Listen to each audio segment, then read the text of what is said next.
How many men did Russia lose in the Bakhmut meat grinder? Where did Wagner recruit inmates? How many mercenaries did the PMC lose? When did the battle for Bakhmut start, and when did it really end? How much money was paid for those who were killed in action? What do we actually know about Russia's bloodiest battle since World War II? Hi, my name is Mika Golubovsky. I'm an editor at Mediazona, and I'm going to tell you what my colleagues were able to find in internal Wagner documents, which shed light on all these questions.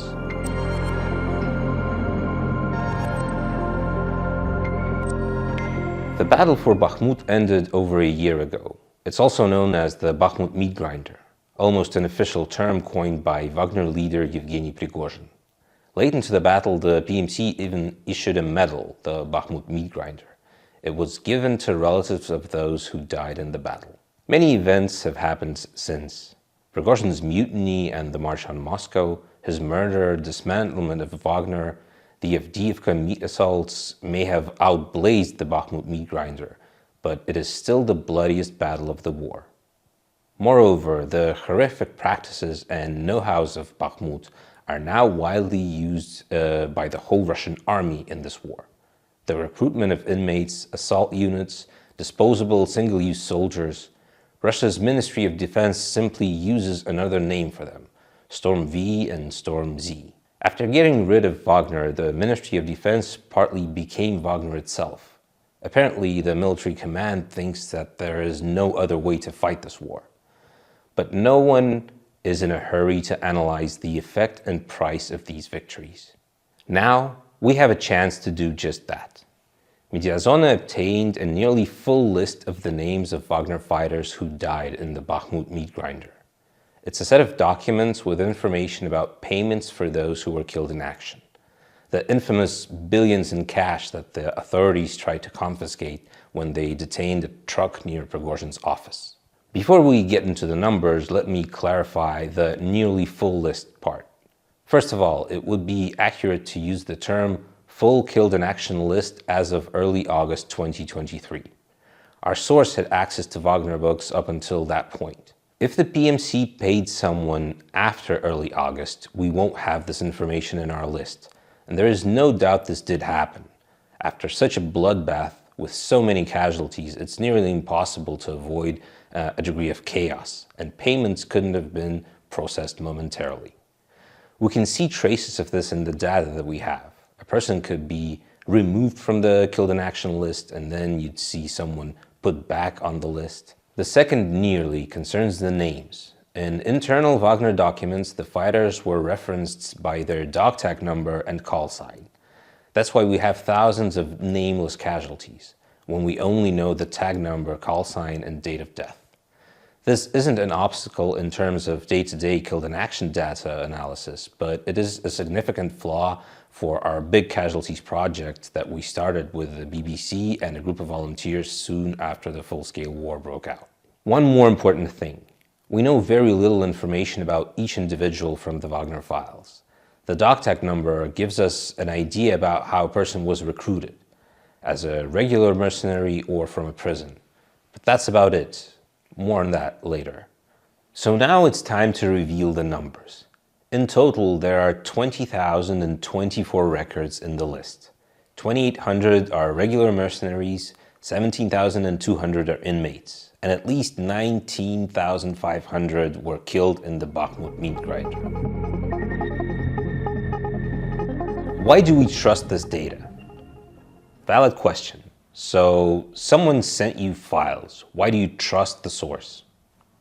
What if this is just a random list of dates and names? Of course, we don't trust anyone. Together with a team of volunteers and BBC's Russian service, Mediazona has been compiling a named list of Russian casualties in the war in Ukraine. And of course, our data team saw all kinds of lists in these 2 years. Careful examination showed that many of them were real, but many were ridiculous fakes which didn't have anything to do with reality. We had 4 ways to check the data. The first one is obvious. Mediazona already has a database of Russians who were killed in Ukraine, and there's a lot of inmates and mercenaries there. So all you have to do is compare the 2 lists and see where they overlap. Sounds simple enough, but in fact, it's not. Many last names in the source were misspelled, and you can tell they were often typed phonetically. Nevertheless, here is the result of the comparison our data team came up with. Over 6,800 names from the Wagner files match our casualties database. There's always room for improvement, of course, but in any case, we already had at least 1/3 of the names. The second approach, matching the numbers with the probate registry. Russia maintains a publicly accessible probate registry. It is used when property that requires official registration, such as apartments, cars, or parcels of land, is inherited. Not every deceased individual in Russia appears in this registry, as not everyone leaves behind inheritable assets. Together with Mediazona, another Russian independent media, we used the data of the registry to evaluate excess mortality, thus coming up with an estimate of the actual number of those killed in the war. You can read about the method in detail if you follow the link in the description for this video. For now, it's important to note that we ran all the names from the Wagner files through the registry, and it gave us nearly 2,500 matches. This is very close to what our estimate model projected for losses among inmates. The third approach, verification via Telegram chats for relatives of Wagner fighters. These chats are still quite active. People are sharing bits and pieces of information about the deceased, trying to find out how they can receive payments, etc. This is how we were able to tell the data on call signs and tag numbers is solid. Just like Wagner accountants, the relatives of Wagner fighters mostly rely on their tag numbers and call signs. And finally, the fourth approach. In December of 2023, the New York Times released a huge investigation about Wagner recruitment. Journalists were able to get access to a list of 200 inmates who had been recruited from one prison, Penal Colony number 6 in Kobeysk in the Urals. We helped the New York Times a little bit back then, and together we were able to identify 48 people who were killed in Ukraine. Now that we have the Wagner books, the two lists match perfectly. Well, almost. The books had 7 more names, and the death of 2 people from the Times article wasn't confirmed after all. These 4 methods of verification allowed our data team to make sure the Wagner list is genuine. Of course, it could have some blunders.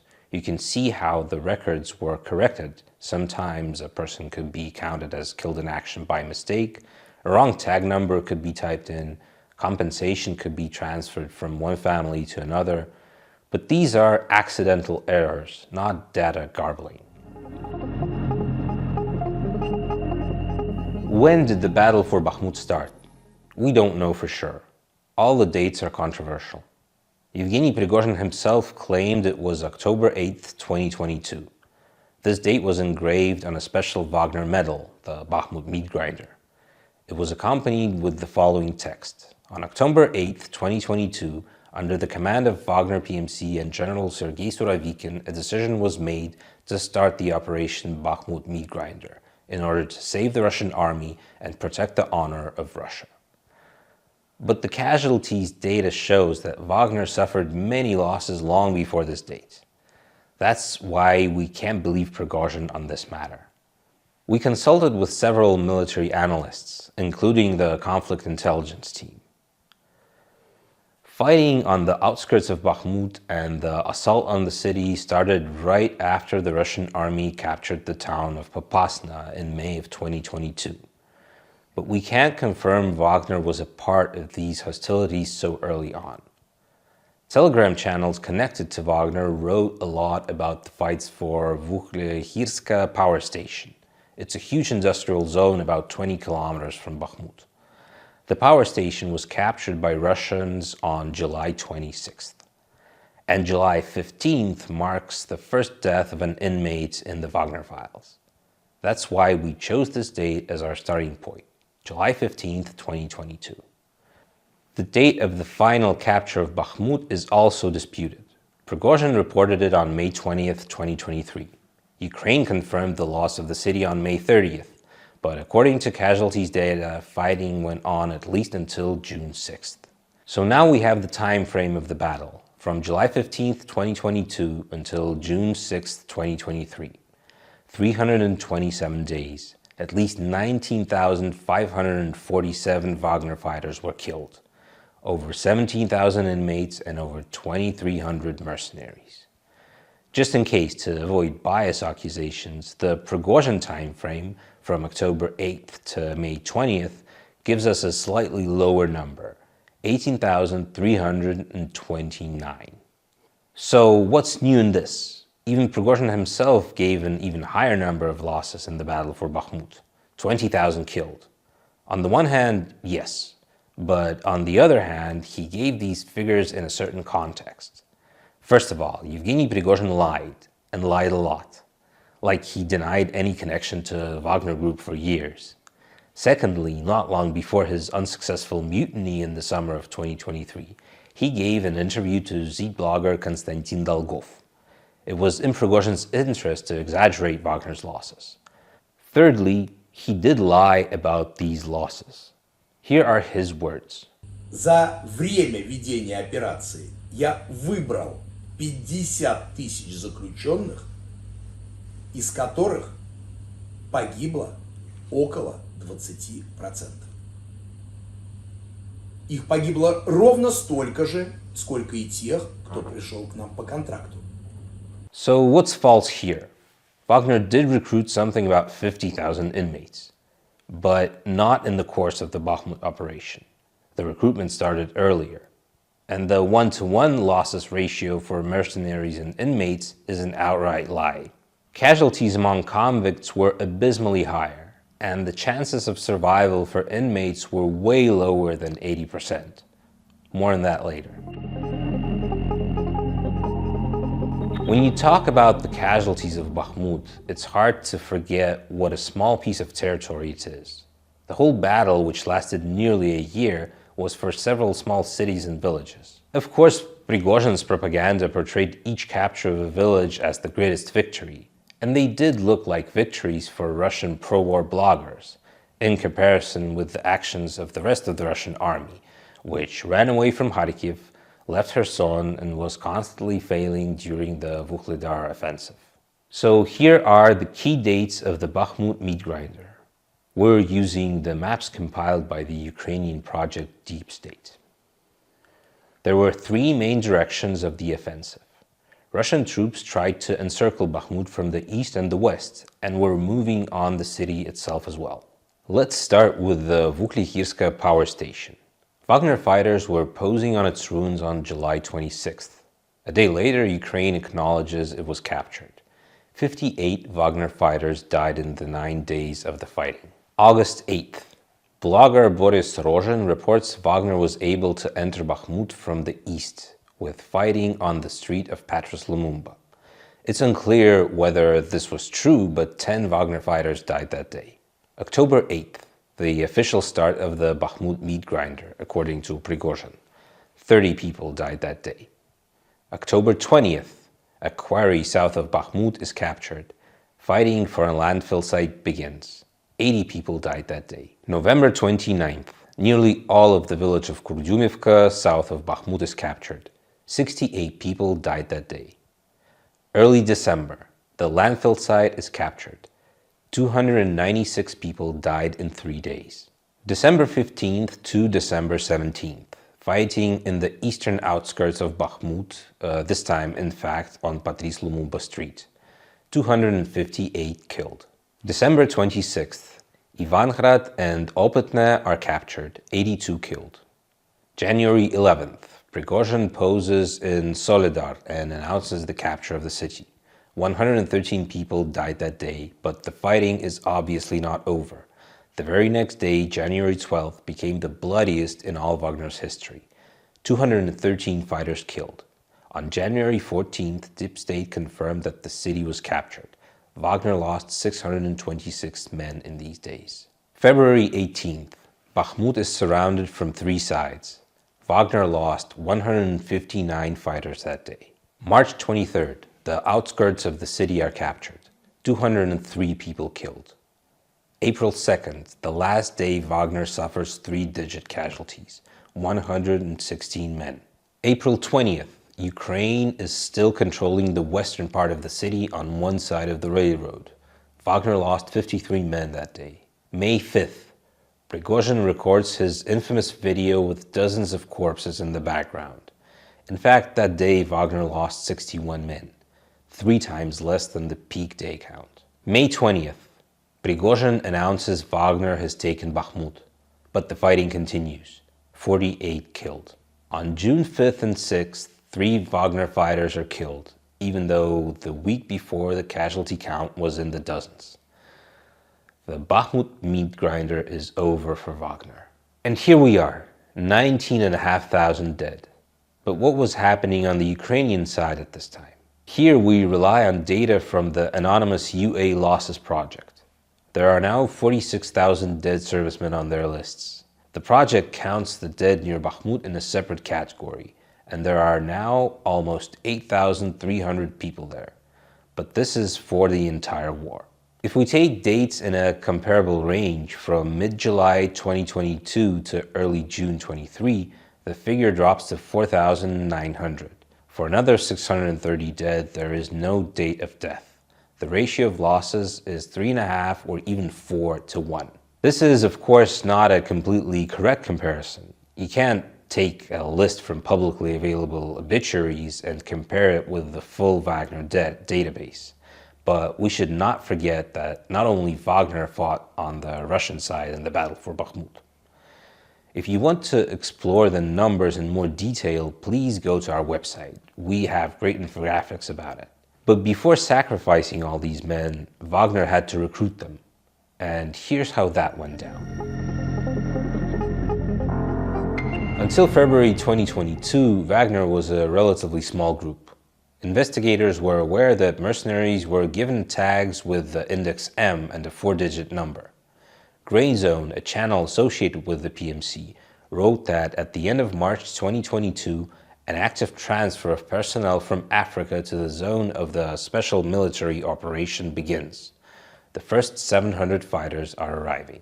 The total number of mercenaries before the summer of 2022 hardly exceeded a few thousand. But then, Prigozhin is given the go-ahead to recruit prisoners in exchange for a pardon by Putin. Project K, also known as Project 42174, as it is called in the documents at the disposal of Mediazona, begins. What date did the recruitment start? It is impossible to say exactly, most likely on July 1st, 2022. It was definitely the strict regime colony IK-7, Yablonivka in St. Petersburg. Those recruited there received K1 dog tags. Each convict had this own number, K1/1, K1/2, and so on. Already on July 7th, a video was shot in the first penal colony in Adygea. It was published by the project gulagu.net. The data about recruitment in the St. Petersburg Yablonivka was soon confirmed by important stories. They also reported about the first dead prisoners. There were 3 of them, and their names have never been established. Even in the files handed over to Mediazona, they're named only by call signs. Polasati, striped, K1003, Chronos, K1032, and DDR, Gader, K1001. It turns out that DDR, Gader, was the first convict recruited. Prigozhin told a legend about his death. Allegedly, the fighter with this call sign was 52 years old, 30 of which he spent behind bars. He died in the battle for the Vuhlyirsk power plant, according to Prigozhin's version, on July 13th, and according to the version of the Wagner files, on July 19th. Finding himself surrounded, he exploded a grenade. As far as I know, he took 4 men with him, Prigozhin proudly claimed. He also retold the story in a video published by Alexei Navalny's team on September 14th. It was filmed in a colony in Marie El. The prisoners said that Prigozhin came to the colony by helicopter, but he could not visit all the colonies where recruitment was going on. Первые заключенные, которые воевали со мной, это было 1 июня, штурм Угледарской ТЭЦ, 40 человек из Питера, строгий режим, рецидив. 40 человек зашло в окопы противника, вырезали его ножами. Было 3 погибших, 7 раненых. С 3 погибших одному было 52 года, отсижена 30-ка. Погиб геройски. I specifically focused on the numbering of tags in Project K. Remember I mentioned the New York Times article about those recruited in Kapeysk in IK-6? Well, all of the convicts there had K206 tags, and those tags were not given to prisoners from other colonies. As you realize, the hypothesis is obvious. The digits after K are the internal Wagner colony numbers. Unfortunately, we didn't get the list of colonies, so we reconstructed it ourselves. From court decisions, leaks from Russian databases, telegram chats of Wagner's relatives. By the way, even without us, they already knew that the digit after K meant a number of a colony. Perhaps this version does not work 100%. The recruitment took place in several waves, the tags were stamped in advance, and some series may have run out. But sticking to this version, we were able to draw up, with all reservations, a map of Wagner's recruitment of Russia's prisoners. You can explore it in full on the website. For now, I can say there were 501 unique series in the K project. We could not identify all the colonies. The less inmates were recruited there, the harder it is to do. The numbering of the tags gives us another opportunity. We can estimate, very roughly, how many inmates Prigozhin recruited in each colony. Each one has a maximum number. This does not mean that the last recruited convict died in each colony, but according to our calculations, it turns out that the later a prisoner was recruited, the less chance he had to survive. In any case, this gives us the minimum number of recruited convicts, 48,366 people. Not so different from Prigozhin's claim that he recruited 50,000. And now we can calculate the survival rate. Prigozhin claimed that 20% of convicts died and another 20% were wounded. In fact, the situation is much worse. Not 1 in 5, but 1 in 3 inmates was killed. 35.5%. We know nothing about how much Wagner spent on salaries and on injury payments. In the data available to us, there are only posthumous payments, the 5 million to relatives plus 300,000 for funerals. Sometimes the 300,000 was not given out, in which case the table is labeled funeral at the company's expense, company with a capital letter. Often wage debts were added to such payments. Sometimes the payments were very small, 200,000 rubles each. We don't know why. But the main thing, of course, is the overall total. The relatives of the prisoners killed in the battle for Bakhmut were given 92.5 billion rubles. Yes, we checked the order several times. 92.5 billion. That's $1 billion. Payments to mercenaries look pale against this background, but still significant. 15.4 billion rubles. So the overall total is at least 108 billion rubles that was spent on payments to relatives of the dead mercenaries and inmates. Wagner's casualty figures are the largest sorts of data we have ever gotten our hands on as part of our war casualty counting project. It has its shortcomings. As I said, not all the dead are known by name. We're missing about 1,100 names of prisoners and another 700 names of free mercenaries. And some of the nameless are already in our database, but without tags and call signs. The rest, it's just a surname, a patronymic, and the date of death. Of course, sooner or later, we will process all the data. We will establish the region, hometown, trying to find the verdict and the date of birth for all inmates. Only after that, they will appear in the main database of known Russian soldiers who died in Ukraine. When that will happen, we don't know. Maybe we'll be able to do it by the next Bakhmut anniversary. And that's all for today. Thank you for watching this video to the end. Please like it, subscribe to Mediazona's channel, and help us with your donation. It would really help us out. Bye.